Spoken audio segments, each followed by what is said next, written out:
इससे गहन पूछताछ चल रही है। इसकी निशानदेही पर यहाँ पर तलाशी भी चल रही है। अब तक सर कितनी बॉडीज या कंकाल मिल चुके हैं और क्या अभियान चला रहे हैं, किस तरीके से? इसने अभी हम लोगों को जो बताया है, लगभग संख्या बताई कि इसने 5-6 बच्चों के बारे में कन्फेस किया है। हम लोग उनकी तलाश कर रहे हैं।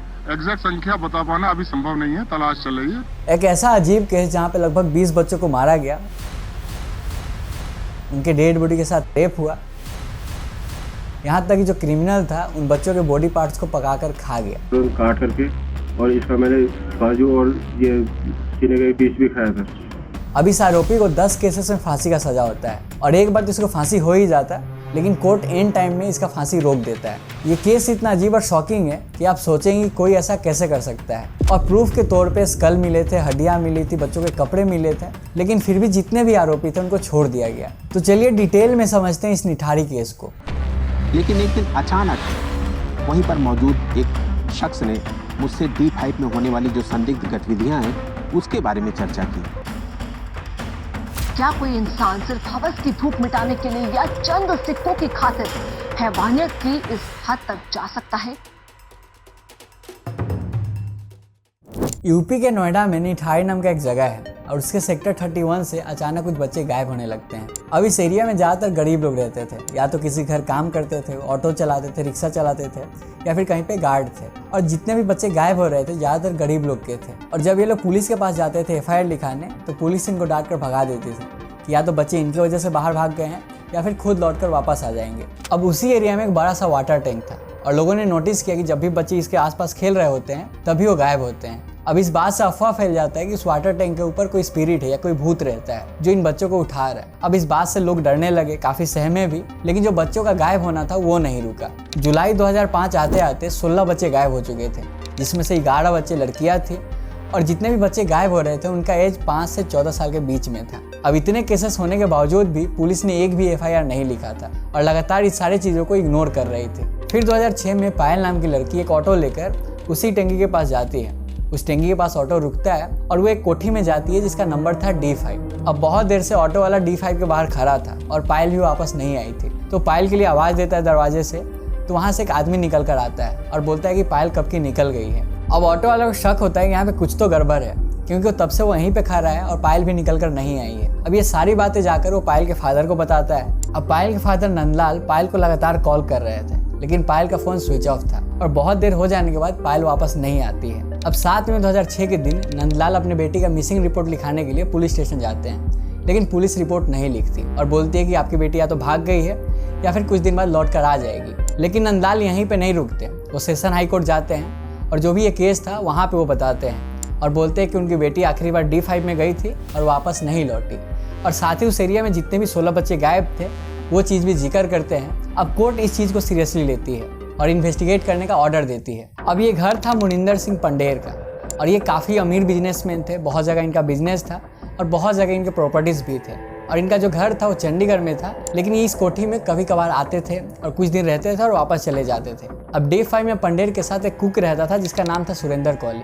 और सुरेंद्र कोहली पहले किसी कर्नल के पास काम करता था और काफ़ी अच्छा खाना वगैरह बनाता था, इसलिए पंडेर ने इसे अपने पास बुला लिया। अब कोहली बहुत सालों से D5 में काम करता था और जब पंडेर नहीं रहता था तो पूरे घर का ख्याल यही रखता था और एक तरह से वो मालिक की जैसा D5 में रहता था। अब कोर्ट के प्रेशर की वजह से पायल का मिसिंग रिपोर्ट लिखा जाता है और इन्वेस्टिगेशन स्टार्ट होता है। स्टार्टिंग में पायल का जो कॉल रिकॉर्ड है उसको निकाला जाता है और उसमें से नंबर निकलता है पंडेर का। अब पंडेर से पूछताछ किया जाता है कि वो पायल को कैसे जानते हैं। अब पंडेर यहाँ पे जो भी बोलता है वो सभी को चौंका देता है। पंडेर बताता है कि पायल एक कॉल गर्ल है और जब भी वो D5 में 1-2 दिन के लिए रहने के लिए आता है तब वो पायल को बुलाता है और पर विजिट के लिए 25,000 रुपये भी देता है। इसके साथ ही पंडेर ये भी बोलता है कि पायल के फादर ही पायल से ये सब करवाते हैं और इसके लिए पायल के फादर को भी यानी नंदलाल को भी 40,000 रुपये महीना देना पड़ता है। अब नंदलाल से पूछा जाता है क्या ये सच बात है, तो नंदलाल कहता है कि उसका बेटी वो जो भी करवाए और पुलिस का काम है उसके बेटी को ढूंढना, तो पुलिस उसी पे फोकस करे। अब इस केस को पुलिस सीरियसली लेने लगती है और पायल का जो फोन था उसको ट्रेस करने की कोशिश किया जाता है।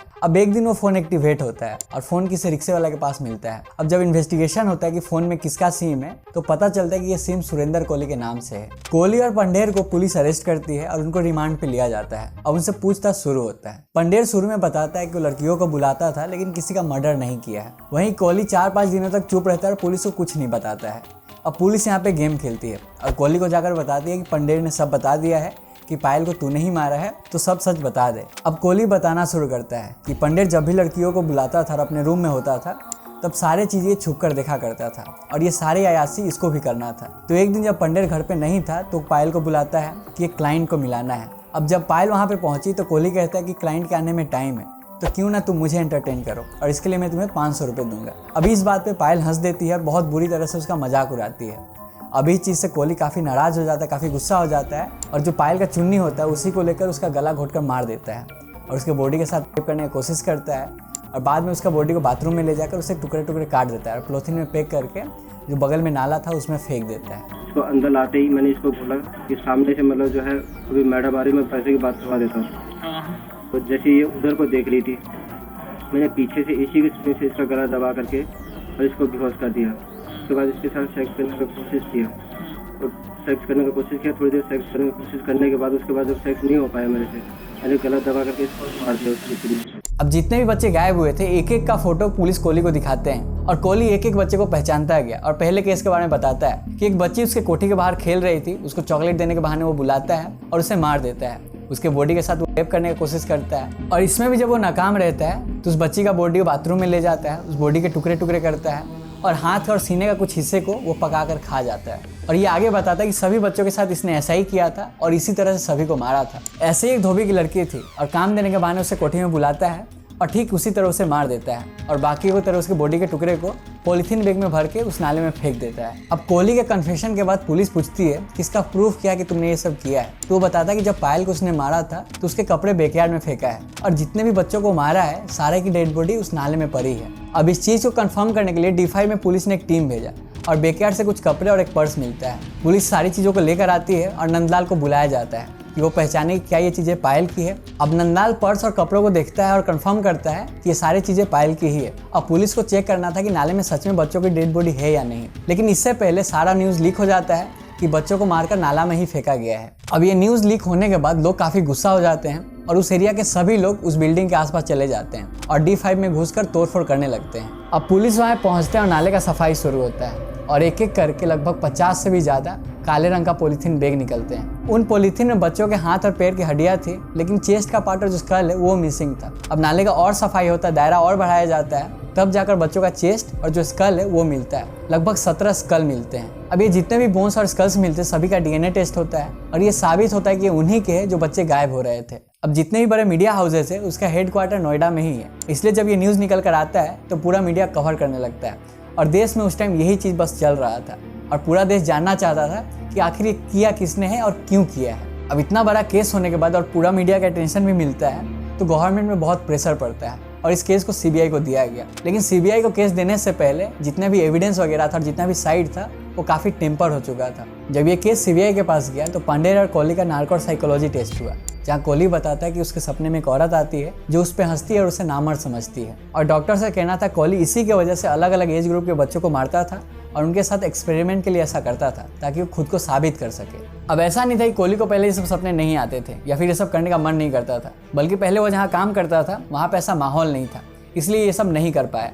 लेकिन जब वो D5 में आया तो वहाँ पे ऐसा माहौल बना और जितना भी क्राइम करने का उसको मन करता था वो उसने किया। अब इस केस का स्टार्टिंग में जब पुलिस इन्वेस्टिगेट कर रही थी तो उन लोगों को एक डायरी मेंटेन करना होता है। उस डायरी में लिखा होता है कि पंडेर और कोहली दोनों ने एक्सेप्ट किया था कि ये दोनों क्राइम मिलकर कर रहे थे और कोहली बच्चों को D5 के अंदर लाता था, पंडेर उनके साथ रेप करता था और कोहली रेप करने के बाद उनको मार के फेंक देता था। लेकिन CBI का कहना था कि पंडेर इन सब में इन्वॉल्व नहीं था और ये जितने भी क्राइम हुए थे कोहली ने अकेले किया था, क्योंकि जब भी क्राइम हो रहे थे तो पंडेर टाउन में था ही नहीं और ये सारा चीज़ें पंडेर का जो फ़ोन लोकेशन है उसके बेसिस पे किया जा रहा था और कंक्लूजन यही निकाला गया कि जो कोहली है वही मेन कल्प्रिट है। अब 2006 से लेकर 2014 तक पंडेर और कोहली दोनों पे केसेस चलते हैं और कोहली को लगभग 10 केसेस में डेथ पेनल्टी का सजा मिलता है। 3 सितंबर 2014 के दिन एक और केस में कोहली को फांसी का सजा होता है और यह फांसी मेरठ के जेल में देना था और 12 सितंबर को उसका फांसी होना था। अब ह्यूमन राइट एक्टिविस्ट और जो लॉयर है वो सुप्रीम कोर्ट पहुंचते हैं और बोलते हैं कोहली को सजा देने में काफ़ी डिले हुआ है और उसको डिफेंड करने का और टाइम दिया जाना चाहिए। और 12 सितंबर जिस दिन ये फांसी होने वाला था फांसी होने के ठीक 3 घंटे पहले कोहली का फांसी पे रोक लगा दिया गया। पंढेर को भी बहुत से केसेस में डेथ पेनल्टी मिलता है और एक ऐसा रेयर केस था जहाँ पे कोर्ट ने पंढेर को डेथ पेनल्टी दिया था और सीबीआई ने उसी केस में पंढेर को क्लीन चिट दिया। तो लोगों का कहना था कि पंढेर काफी अमीर था, बड़े लोगों के साथ उसके कनेक्शन थे और जो पुलिस थे वो उसके घर आते जाते रहते थे, इसीलिए जो सीबीआई और पुलिस है वो पंढेर को बचा रहे हैं। वैसे जो है सीबीआई उन्हें भरसक कोशिश में लगी हुई है बचाने की, क्योंकि अभी तक 11 क्लीन चिट दे चुकी है सीबीआई उन्हें। अब इसी केस में एक अलग एंगल निकल कर आता है। अब ये जो घर था D5, इसके बगल में एक डॉक्टर का घर था और साल 1998 में उस डॉक्टर पे आरोप लगा था कि वो लोगों का किडनी निकालकर बाहर बेचता है, यानी ऑर्गन ट्रैफिकिंग करता है। तो सीबीआई इस पे भी काफी छानबीन करती है, उसके घर पे रेड किया जाता है, काफी सर्च किए जाते हैं और जोड़कर देखा जाता है कहीं इसी डॉक्टर ने मारकर इस लोगों को फेंका तो नहीं है और जो लोग फंसे हैं उसको यही फंसा रहा हो। अब बहुत छानबीन किया गया, डॉक्टर से पूछताछ हुआ, लेकिन कोई भी चीजें निकल कर नहीं आई और इस एंगल को बंद कर दिया गया। 2006 से लेकर 2023 तक ये केस चलता है, लेकिन 16 अक्टूबर 2023 के दिन कोहली और पंढेर को कोर्ट ने छोड़ दिया, ये कहते हुए कि कोई भी एविडेंस सपोर्ट नहीं कर रहा है या फिर डायरेक्ट एविडेंस नहीं मिला है जिसमें ये लोग दोषी पाया जाए। और ये जितना भी केस चल रहा था वो पुलिस और सीबीआई के कस्टडी में जो कन्फेशन हुआ था उसके बेसिस पर चल रहा था और ये जो कन्फेशन होता है कस्टडी के अंदर वो कोर्ट में मायने नहीं रखता है। और जब कोर्ट में भी कोहली बयान देता था तो वहाँ पे वो कन्फेस नहीं करता था और बोलता था कि पुलिस और सीबीआई के टॉर्चर की वजह से वो सारा चीज़ को कन्फेस किया वहाँ पे। क्या कहना है इस पूरे मामले में? आप यहीं पे दो, मेरे को जो है गलत फंसा गया है, मेरे खिलाफ किसी भी प्रकार की कोई एविडेंस नहीं है। इस केस को देखकर समझ आता है कि अगर किसी गरीब के साथ कुछ हुआ है या कुछ गलत होता है तो सिस्टम कितना सीरियस लेता है और इतना बड़ा केस होने के बावजूद कोई भी एविडेंस नहीं मिला या फिर जो भी मिले उसको साबित नहीं किया गया। ये केस कोर्ट में लगभग 17 साल चलता है और एक सिनेरियो में मान लीजिए कि कोहली और पंढेर निर्दोष थे तो उनको 17 साल तक जेल में रहना पड़ता है और दूसरे सिनेरियो में मानिए कि ये लोग ही दोषी थे तो आज वो लोग फ्री घूम रहे हैं। तो ये किसका फेलियर है? तो ये केस हमारे सिस्टम का रियलिटी और फेलियर को दर्शाता है कि कैसे इनके फेलियर की वजह से इतने बच्चे मारे गए और पहले कंप्लेन के बाद ही अगर पुलिस एक्ट करती तो शायद 17-18 बच्चे नहीं मारे जाते। अब जिन पेरेंट्स ने अपने बच्चे खोए थे उनको इतना पता था कि उनके बच्चे तो वापस नहीं आएंगे, लेकिन सिस्टम उनके साथ जस्टिस करेगा और जिन लोगों ने ये क्राइम किया है उनको सजा मिलेगा, लेकिन ना लोगों को जस्टिस मिला और जो क्रिमिनल्स है वो फ्री घूम रहे हैं। तो ये था वीडियो निठारी केस के ऊपर जिसमें बहुत से मर्डर्स हुए। ये केस 17 साल तक चलता है, बहुत से डेड बॉडीज मिले, प्रूफ मिले, लेकिन जो क्रिमिनल है वो आज भी फ्री घूम रहा है। अगर ये वीडियो आपको पसंद आया तो इस वीडियो को लाइक कर दीजिए, साथ ही इसे शेयर कीजिए। इस केस से रिलेटेड हमने कुछ छोड़ दिया हो तो आप कमेंट में जरूर बताएं। साथ ही हमारे चैनल को सब्सक्राइब कर लीजिए, ये हमें मोटिवेट करते कि आपके लिए ऐसे ही कंटेंट बनाते रहें। मैं विवेक आपसे मिलता हूं अगले वीडियो में। जय हिंद।